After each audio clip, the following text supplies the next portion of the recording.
इस डिजीज का आ रहा है या नहीं आ रहा है, आ रहा है या नहीं आ रहा है, मतलब कि जैसे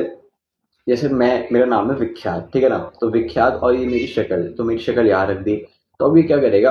अब यहाँ पे बहुत सारी शक्लें हैं, अब बहुत सारी शक्लों के होने के बाद क्या करेगा, जैसे ये विख्यात है, अब विख्यात जाएगा देखेगा कि ये मेरी शक्ल है, नहीं है, ये मेरी शक्ल है, नहीं है, फिर हाँ वो देखेगा हाँ ये मेरी शक्ल है। तो ऐसे ही करके इन्होंने भी करा है कि जैसे अल्जाइमर हो गया, अब अल्जाइमर बहुत सारे एस को जाके देखेगा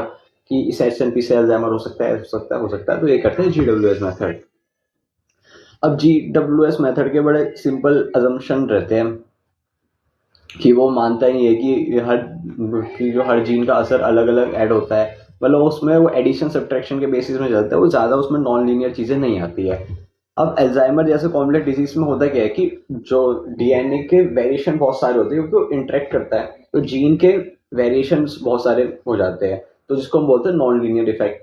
तो वो क्या करते हैं, वो GWS का मेथड वो हमें प्रिडिक्ट नहीं कर पाता, बट जब हम करते हैं मशीन लर्निंग यूज, तो मशीन लर्निंग में वो चीज़ें हमारी जो लिमिटेशन थी GWS की वो पूरी हो रही थी।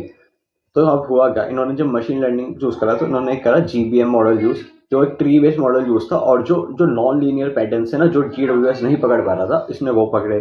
फिर उन्होंने न्यूरल नेटवर्क यूज करा, जिसमें जिसमें ताकि जो डीएनए की वजह से, जो हमारे डीएनए में मैनिपुलेशन की वजह से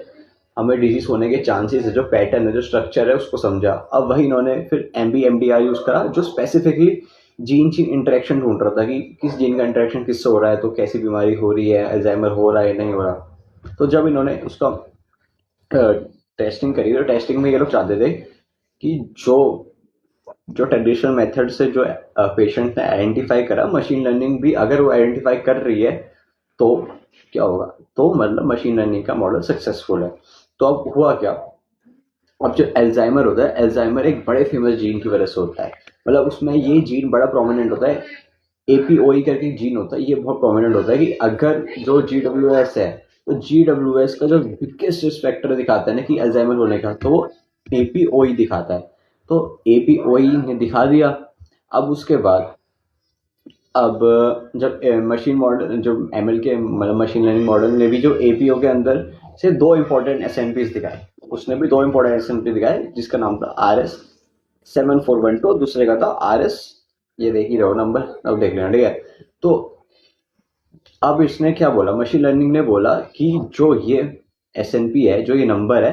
ये सबसे पावरफुल प्रेडिक्टर बताया कि अगर ये है तो अल्जाइमर हो सकता है, हो सकता है, जो कि हमारा GWS ही बता रहा था। तो यहाँ पर एक गुड साइन आ गया हमारे लिए कि मशीन लर्निंग का मॉडल सही काम कर रहा है। उसके बाद